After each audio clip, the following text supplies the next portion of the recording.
오늘도 복된 성일에 하나님을 예배하기 위해서 그리고 말씀을 통해 하나님의 음성을 듣기 위해서 모인 여러분 모두가 하나님의 은혜 가운데 말씀이 개별적으로 하나님의 음성으로 다가오게 되는, 그리고 거기에 반응하게 되는, 믿음으로 이제 결단하게 되는 그런 시간이 되어질 수 있기를 주의 이름으로 축원을 드립니다. 하나님은 천지 만물을 지으신 분일 뿐만 아니라 사람을 만드시고 그들의 생사 화복을 결정하시는 분이십니다. 감히 가까이 갈 수 없는 하나님이 우리를 아주 놀라게 하는 사실이 있는데, 그게 바로 우리를 사랑한다고 하는 거예요.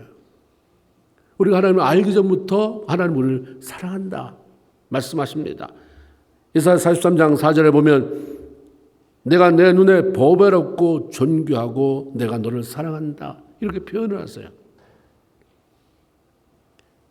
할아버지 할머니가 손주를 귀여워해도 참 이런 게 어디서 태어났느냐, 참 이쁘다,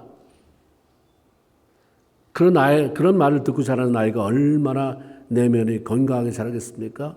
하나님이 우리에게 그렇게 말씀해 주세요. 너 참 보배롭다, 존귀하다, 나 너 사랑해.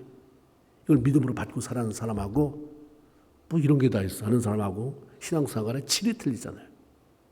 근데 그렇게 하시는 이유는 하나님께서 우리를 지으셨기 때문이고, 우리를 손가락으로 가르쳐서 너 몽땅 쓸어 담아서 넌 내 것이다, 너희가 내 것이다가 아니라 너 내 거야 라고 부르시고 하나님의 것으로 삼아 주셨기 때문에 내가 보배롭다, 존귀하다, 사랑한다고 말하지 않을 수 없는 것이다 라고 성경은 말씀합니다.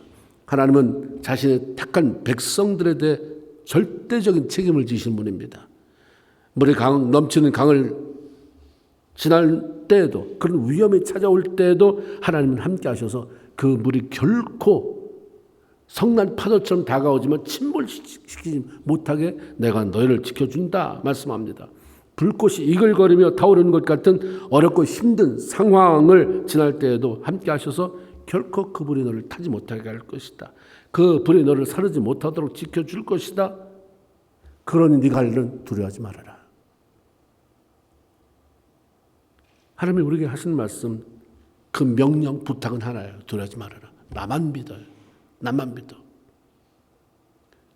믿어봐야 별 것 없는데도 사람은, 남편은 아내에게, 부모는 자식에게 나만 믿어. 그러면서 얼마나 많이 그 약속을 지키지 못하는 경우가 많이 있습니까? 그런데 신실해서 하나님이 나만 믿어.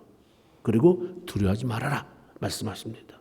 하나님은 신실하시고 약속을 지키시는 분이기 때문에 우리가 믿음을 가지고 주를 신뢰함에 따르면 이 약속은 우리 삶에 반드시 현실로 열매를 맺게 되는 것입니다. 다니엘의 세 친구가 있습니다. 우리가 사드락, 메삭, 아벤노고라고 말하는데 본래 이름은 하냐냐, 미사엘, 아사랴입니다. 바벨론식 이름으로 바꾼 게 사드락, 메삭, 아벤노고죠. 바벨론 왕의 신상 낙성식 날에 그 신상에 절을 하지 않습니다. 엎드려 절하지 않는 자는 즉시 그 자리에서 체포해서 맹렬하게 타오르는 불 속에 던져진다는 이야기를 듣고도 이들은 그걸 거부했습니다. 왜? 하나님 외에 어떤 우상에도 절할 수 없다고 하는 그런 신앙의 절개 때문이었습니다. 이 젊은 인재들이 하루아침에 불에 타 재로 변한 것을 너무 안타까운 느부갓네살 왕이 한 번 더 기회를 주자 하면서 회유를 합니다. 이거 보통 일이 아니다. 한 번만 까딱해라, 까딱해라. 그러면 너 산다. 내가 니들의 지위는 보장한다. 그렇게 회유를 했겠죠. 그런데 그들이 조금도 유동치 않습니다.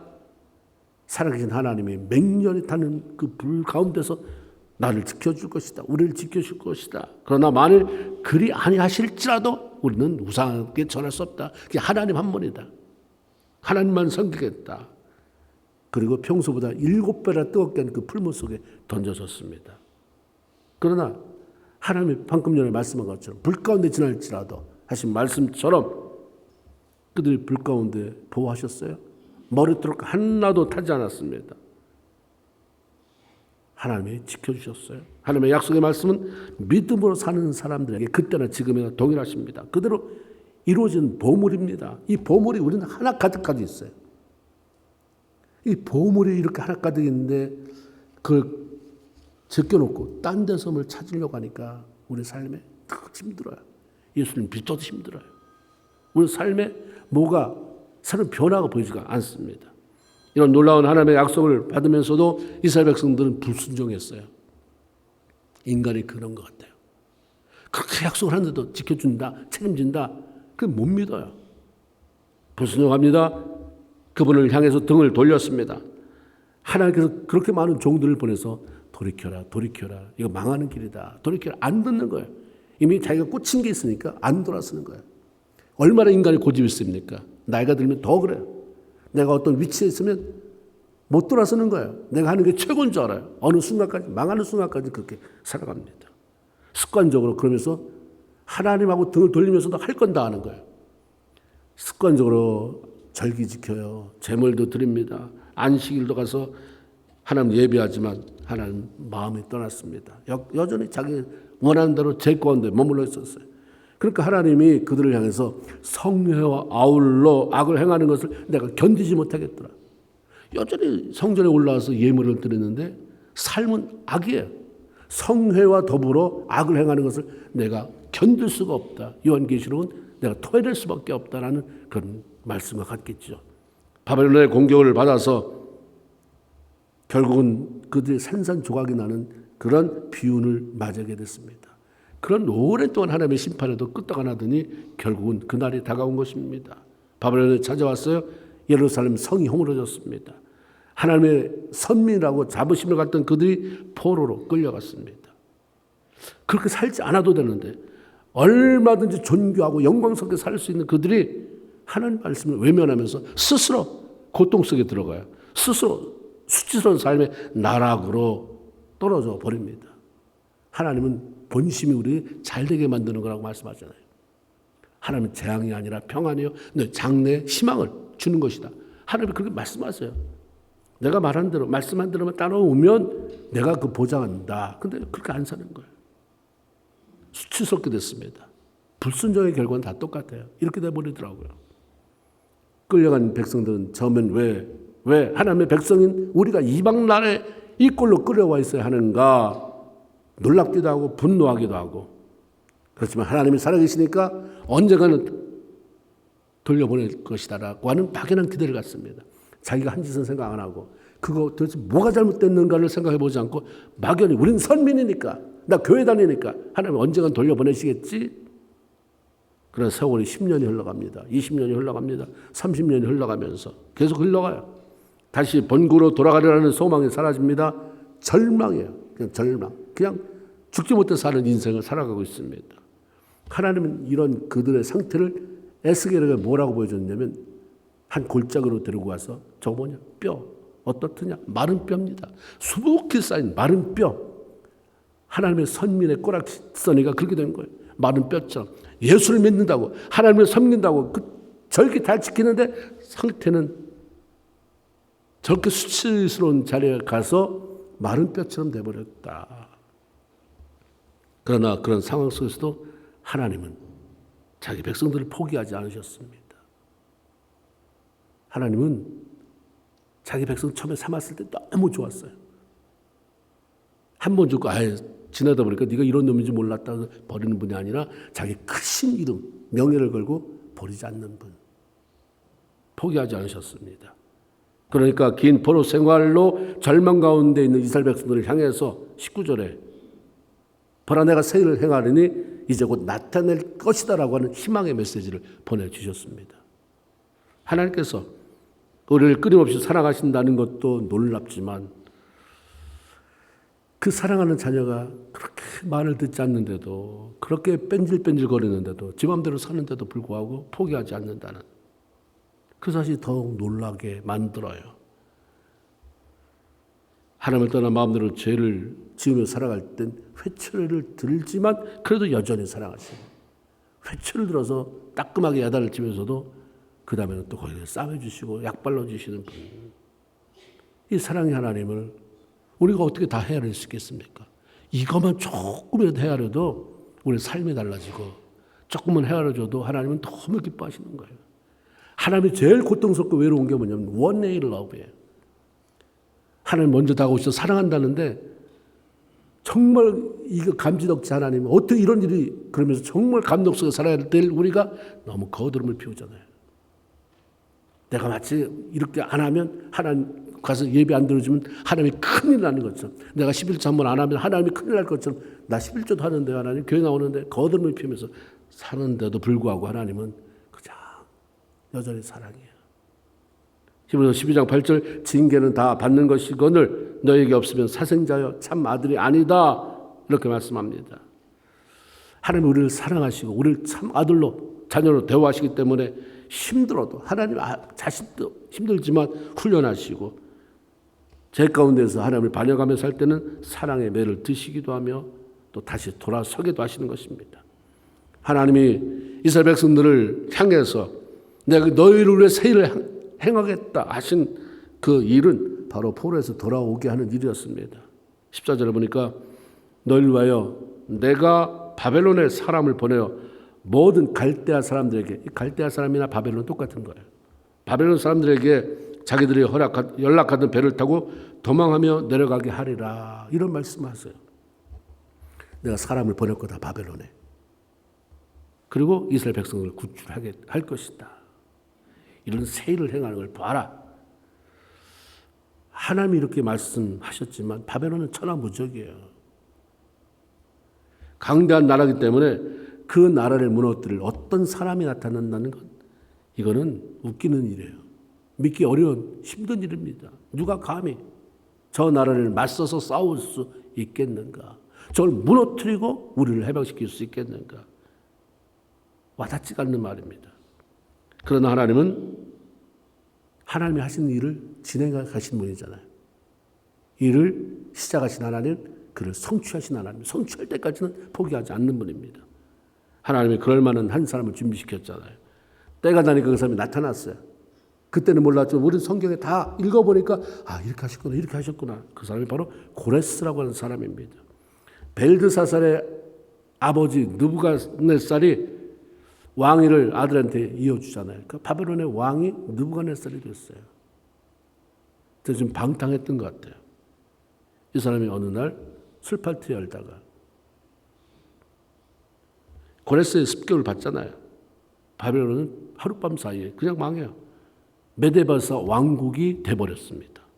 어떻게 고레스라고 하는 사람이 누구길래 이런 일을 할 수 있었을까? 결론은 하나님이 도우셨기 때문입니다. 이사야 44장 28절에 보면 고레스에 대해서, 고레스는 내 목자라, 그가 나의 모든 기쁨을 성취할 것이다. 고레스가 아직 하나님이라는 분을 몰라요.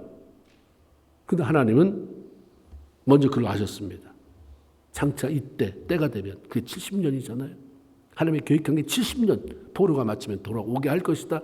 에레미야에게 예언을 했거든요. 말씀을 주셨거든요. 그때 해방 위해서 미리 준비하고 계신.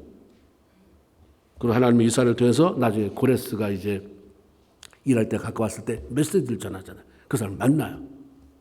그 이사야서 45장 1절, 내가 그의 오른손을 붙들고 그 앞에 열국을 항복하게 하며 내 왕들의 허리를 풀어서 그 앞에 문들을 열어 성문들이 닫히지 못하게 하리라.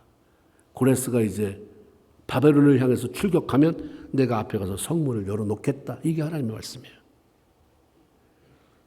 그러니까 이게 가능해진 거예요. 하나님 성문을 열었는데 열어진 거 못 들어갑니까? 더군다나 앞에는 승리의 만취에서 무적의 그 기쁨 만취에서 연락하고 있는데 성전에서 뺏어간 그 기밀을 가지고 벨드사살이 연회를 베풀었잖아요. 근데 손가락이 나타나서 메네메네 대기를 우하시니라고 하는 글자를 쓰면서 이제 멸망의 예고를 받았는데 망한 거잖아요. 하나님이 문을 열어놓으셨어요. 고레스가 이사야를 통해 여호와 하나님이라는 신이 자기 이름을 안다. 그리고 미래에 대한 행할 일들에 대해서 구체적으로 예언의 말씀을 했을 때에 얼마나 놀랐겠습니까? 감동과 두려움이 찾아왔습니다. 하나님의 계획대로 바벨론의 고레스 왕의 손에 넘어갔을 때에 하나님이 고레스의 마음을 감동시키잖아요. 그 영으로 그 마음을 막 뛰게 만들어요. 그랬을 때에 이 고레스가 이스라엘 백성들을 향해서 기가 막힌 일을 선포하고 조서를 내린 내용이 에스라서 1장에 나와요. 고레스가 이렇게 선포하는 거예요. 이방 사람이 하나님이 불러서 내게 기가 막힌 일을 하셨다. 그래서 자기 이렇게 선포해. 한번 우리 말씀 같이 한번 읽어보겠습니다. 에스라서 읽어볼까요? 2절 시작. 바사왕 하늘의 하나님 여호와께서 세상의 모든 나라를 내게 주셨고 나에게 명령하사 유다 예루살렘의 성전을 건축하라 하셨나니 이스라엘의 하나님은 참 신이시라. 너희 중에 그의 백성된 자는 다 유다 예루살렘으로 올라가서 이스라엘의 하나님 여호와의 성전을 건축하라. 그는 예루살렘에 계신 하나님이시니라. 할렐루야. 하나님을 몰랐던 사람이 하나님이라는 분이 살아계시구나. 그분이 내 이름을 알았어. 이렇게 할 것이다 해놓고 정말 열어주셨어. 근데 이겼어. 왕이 됐어. 바벨론은 무너지고 이제 메데바서 왕국이 됐어. 그럼 나도 해야지. 하나님이 시킨 대로. 그래서 이스라엘 백성들이 바벨론 포로가 된 지 80년 만에 아무도 상상할 수 없던 일이 현실이 된 거예요. 가라 왕이. 무슨 해방으로 투쟁을 한 것도 아닌데 왕이 하나님의 감동이 돼서 하나님의 백성들, 참 신인 하나님의 섬기는 백성들 돌아가라. 가서 다시 예루살렘 성전을 짓고 하나님께 경배해라. 하나님은 사랑하는 이스라엘 백성들이 다시 고국에 갈 수 있는 길을 여시기 위해서 놀라운 세일을 행하신 분이에요. 이런 것들을 성경을 통해서 알면 와 어떻게 이런 일이. 근데 그 하나님이 뭐라고 말하냐면 11절에 곧 나는 여호와라 나 외에 구원자가 없느니라. 지금도 하나님 그렇게 일하시는 분. 하나님은 못하실 것도 없는 분. 하나님은 하시면 안 될 일이 없는 분. 내 손이 짧아졌느냐 말씀하지 않나요? 하나님은 어제도 오늘도 내일도 영원토록 동일하신 분. 지금 살아계신 분. 그 하나님을 우리가 하나님이라고 믿는데 그걸 현찮게 믿을 수가 있냐 이 말이에요. 하나님이 여기 불이 붙어요. 내가 불이 붙는데 우리는 너무 맹숭맹숭한 거예요. 조금 불 붙여 놓으면 마치 청소까지 불을 붙여 놓은 것처럼 그냥 너무 습기가 많아서 그거 말리느라고 연기 내가지고 그냥 은혜 받았다고 하면서 옆사람 눈물이나 쭉쭉 빼다가 어느 날 불이 붙을 만하면 다 꺼져버리고. 하나님은 이런 분이구나. 하나님을 알아가야 돼요. 그 호세아 선지자가 그렇게 목이 터지도록 호세아 6장 읽어보세요. 너희는 여호와를 알아라. 힘써 여호와를 알아라. 하나님이 너희를 향한 어떤 마음을 가지고 계신지, 어떤 하나님의 열정이 너희를 그렇게 애타게 찾는지. 이 다음에 우리가 정말 이제 이게 다 끝났을 때, 하나님 앞에 섰을 때, 그때 왜 그걸 몰랐을까? 왜 그 심정을? 우리가 부모가 돌아가시고 난 다음에 사람들이 왜 그때 우리 아버지한테, 우리 어머니한테 효도 못했을까? 하나님하고 관계 똑같은 게 아니라 더하죠. 다시 돌이킬 수 없는. 지금 그 하나님을 제대로 알아야 돼요. 그 하나님 앞에 목숨 걸어도 시원찮은 거예요. 이 하나님은 지금도 당신의 사랑하는 백성들을 위해서 세일을 행하시는 분입니다. 이 사실이 너무나도 감격스럽고 너무나도 성경 읽을 때마다 불 보듯이 명확하기 때문에 기도하지 않을 수 없는 거예요. 하나님, 고레스를 통해서 해방의 문을 여신 하나님, 지금도 살아계신 하나님, 이거 문제, 하나님 이 문제에 대한 세일을 행하실 줄로 믿습니다. 하나님 속히 시행하시옵소서. 기도가 나오는 거죠. 한다고 했으니까 안 됐으면 될 때까지 기도하는 거죠. 하나님은 내가 세일을 행하는 것이 이제 곧 나타날 것이니 너희는 이전 일을 기억지 말며 옛적 일을 생각지도 말아라 라고 말씀합니다. 이 말씀은 이전에 경험했던 일이 아무리 놀랍고 엄청난 것이었다 해도 내가 앞으로 행할 일과 새 일과는 비교할 수 없기 때문에 세일을 행할 것, 그 일에 대해서 초점을 맞춰라 하는 말씀이죠. 하나님이 말씀하신 그 놀라운 이전의 일, 옛적의 일이라고 하는 것은 바로 이스라엘 백성들이 애굽에서 해방되어서 이제 가나안을 향해 갈 때에 첫 번째 놓였던 관문, 홍해를 건던 사건에 대한 이야기입니다. 16절, 17절 잘 보세요. 그때 여러분이 생각을 해보면 이 본문 좀 한번 보세요. 16절, 17절을 보면 아마 이게 그때 얘기구나. 한번 들어줄 수 있어요? 네. 거기 보면 16절, 17절 한 번 더 읽어봅니다. 거기 이렇게 되어 있어요. 바다 가운데 길을 한번 다 같이 시작. 나 여호와가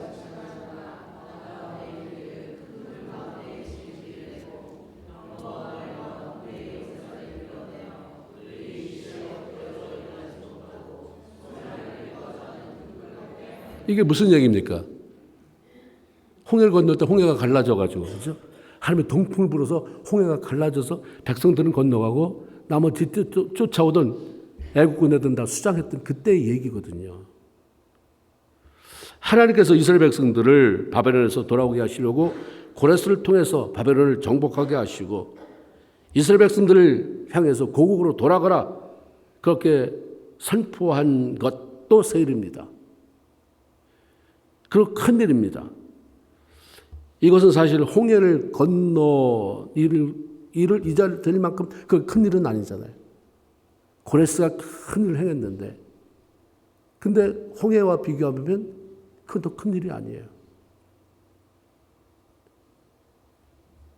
근데 하나님이 홍해도 지났잖아요.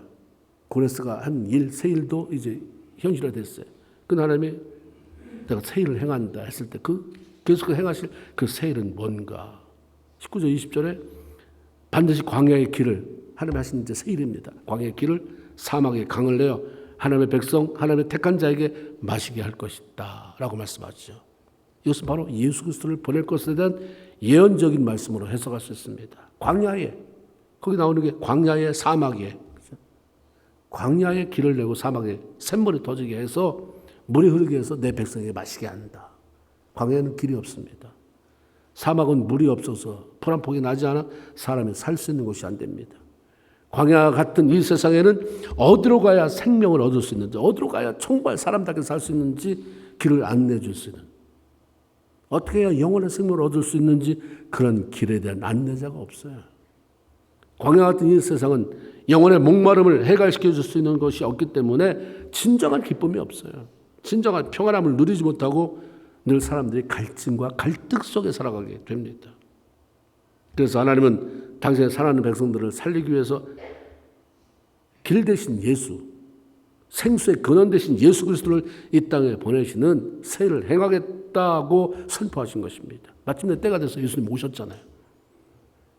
그리고 이 예수님이 그렇게 말씀해요. 요한복음 7장 38절에 나를 믿는 자는 성경의 이름같이 그 배에서 뭐가 생수의 강이, 사막과 같은 세상에 살아도 나를 믿으면 그 안에서 생수의 강이 넘쳐난다. 다 메마르서 헐떡거리고 서로 싸우고 시기하고 분노하고 좌절하고 살지만 나 예수 생수에 근원되는 나를 믿으면 그 배에서 생수가 터져 나온다. 경험해 보셨습니까? 예수 믿으면 근원되는데 예수 믿습니까? 안 믿으십니까? 믿으신다면 생수의 근원, 그 기쁨이 있으면 그런 걸 경험하면 어떻게 예수를 떠날 수 있습니까? 어떻게 우리 하나님 앞에 소홀할 수 있겠습니까? 그냥 드는 이론이거나 모르거나 무지하면 예수를 제대로 믿을 수가 없어요. 열심 가지고 되는 게 아니에요. 말씀에 기초로 한 열심이어야지. 예수님 요한복음 14장 6절에 더 나아가서 그런 말합니다. 7장에서는 생수의 강이 넘쳐난다 말씀하시면서 14장에서는 내가 곧 길이요 진리요 생명이니 다 맞물리잖아요. 나로 맘지 않고는 아버지께로 올 자가 없다. 그리고 예수님은 마침내 자신의 사랑하시는 모든 백성을 살리기 위해서 그들의 죄를 지고 십자가에 달려 돌아가셨습니다. 이것은 홍해 사건이나 고레스의 포로 귀환 선포 사건에 견줄 수 없는 아주 크고 새로운 일일 수밖에 없습니다. 하나님 지금도 당신의 사랑하는 백성들을 위해서, 자녀를 위해서 끊임없이 새 일을 행하시는 분입니다. 요한복음 5장 17절에 주님이 그렇게 말씀하세요. 이 땅에 계시는 동안 내 아버지가 지금도 일하시니 우리 무슨 일을 한다고 예수님이 그런 얘기를 할까? 내 아버지가 지금도 일하시는 나도 일한다.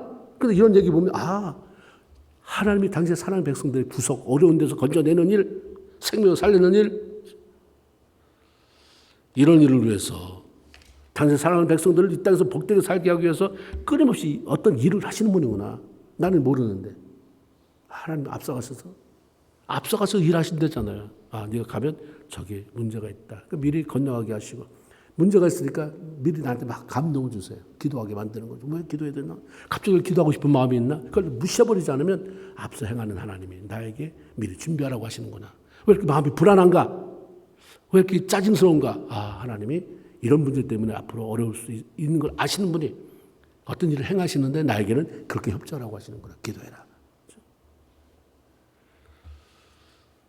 하나님은 끊임없이 일하시는 분이에요. 지금 일하고 계시잖아요. 안 보이니까, 모르니까. 이런 말씀 들으면서 믿음으로 받아들이면 어려워도 하나님 지금 일하고 계신다. 내 가정에 문제가 생겨도 하나님 지금 일하고 계신다. 내 엄마로 해서, 아빠로 해서, 내 자녀로 해서 일하고 계신다. 그러니까 절망하지 않는 거죠. 절망하고 그 애랑 싸우고 부모랑 싸우고 뭐 이런 게 아니라, 부부가 싸우는 게 아니라 하나님 일하시는 하나님 빨리 보여주세요. 난 지금 너무 힘들어 죽겠어요, 하나님. 내 남편 때문에, 내 아내 때문에 너무 힘들어 죽겠어요. 애들 때문에 너무 힘들어요. 사업 때문에 너무 힘들어요. 하나님 새 일을 해가시는 분, 나로 일하시는 분이시니까 하나님이 아직 때가 안 됐으니까 그럼 나에게 평안함 주세요. 하나님에 대한 신뢰를 가지고 내가 평안함 가지고 무릎으로 가게 해주세요. 이게 나오는 거예요, 저절로. 그래서 우리가 한번 거울 앞에 서서 지금 내 삶에 하나님 불을 질러 본다고 한다면 난 뭐가 남을까? 앙상한, 하나님이 좀 더 태우면 재만 남게 되는 앙상한 까만 가지만 남을까? 아니면 나도 몰랐네, 이런 열매가 있다니, 내가 이렇게 살았다니, 그 열매가 맺혀 있을까? 이제 우리가 할 일은 두 가지예요. 하나님 앞에 회개하면서 더 이상 이전 일을 기억지 않는 것입니다. 옛날 거에 매이지 않는 거예요. 전날의 실수, 실패, 아픔, 슬픔, 낙심, 절망의 순간들을 더 이상 기억지 않고 나를 위해 새롭게 새로운 일을 행하실 주님을 기대하며 살아가는 것입니다. 평생 인도 선교사로 살아왔던, 그래서 현대 선교의 아버지라고 불리우는 윌리엄 캐리라는 분이 이렇게 얘기했어요. 하나님으로부터 더 큰 것을 기대해라. 하나님으로서 큰 행할 것을 기대해라. 그리고 하나님을 위하여 더 큰 것을 시도해라. 구하지도 않고, 난 이게 줬어. 구하지도 않고, 하지도 않고. 난 못해요, 워낙 난 못하는 사람이니까. 그래서 구하지도 않고, 뭘 하려고 들지도 않고, 이러지 말고, 하나님 앞에 기대해라. 하나님은 무한대하게 약한 자를 들어서 강한 자를 부끄럽게 하시고, 미련한 자를 통해서 지혜로운 자를 부끄럽게 하신 하나님. 언제 하나님이 학벌 가지고 일하느냐? 언제 하나님이 가문 가지고 일하느냐? 하나님이 언제 돈 가지고 일하시느냐? 하나님을 신뢰하는 자. 하나님 백성, 그들과 함께 일하기를 기뻐하시는 분인데 큰 것을 기대해라. 그리고 더 큰 것을 시도해라. 또 하나는 하나님을 찬양하는 일입니다. 이런 쭉 새 일을 행하리라. 그 결론 21절이 뭡니까? 결론 21절이야. 거기에 이 백성은 내가 나를 위하여 지었나니 나를 찬송하게 하려 함이라. 그렇죠? 이 백성은 내가 나를 위하여 새 일을 행한다. 내가 바벨론을 정복하게 한다. 그래서 해방시키다. 그 결론은 뭐냐? 이 백성은 내가 나를 위하여 지었나니 나를 찬송하게 하려 합니다. 구원받은 성도들은 우리 하나님 안에서 예수 그리스도를 통해 다시 지어진 존재들입니다. 이 백성들의 할 일은 이미 새 일을 행하셨고 끊임없이 우리 안에서 새 일을 이루실 하나님, 그 하나님 앞에 감사하며 찬양하는 것입니다. 찬양이 메마르면 안 돼요. 찬양이 메마르면 마음이 안 열리더라고요. 찬양이 없이 급하게 어떤 은혜 속에 깊이 들어가는 것은 쉽지 않아요. 내가 소리치지 않는다 할지라도 하나님의 감사가 내 안에서 메아리 치게 만들고, 입술로 고백될 수도 있고 안에서 하나님을 감사하다고 찬양으로 읊조릴 수도 있고요. 그렇게 살아가는 것.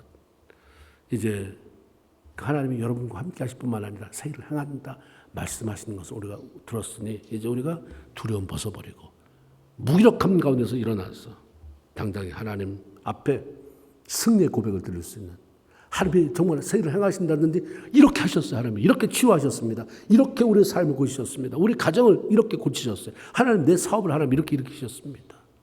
이런 고백을 많이 올려드릴 수 있는 성도들 다 되기를 주의 이름으로 축원을 드립니다. 아멘. 기도합시다.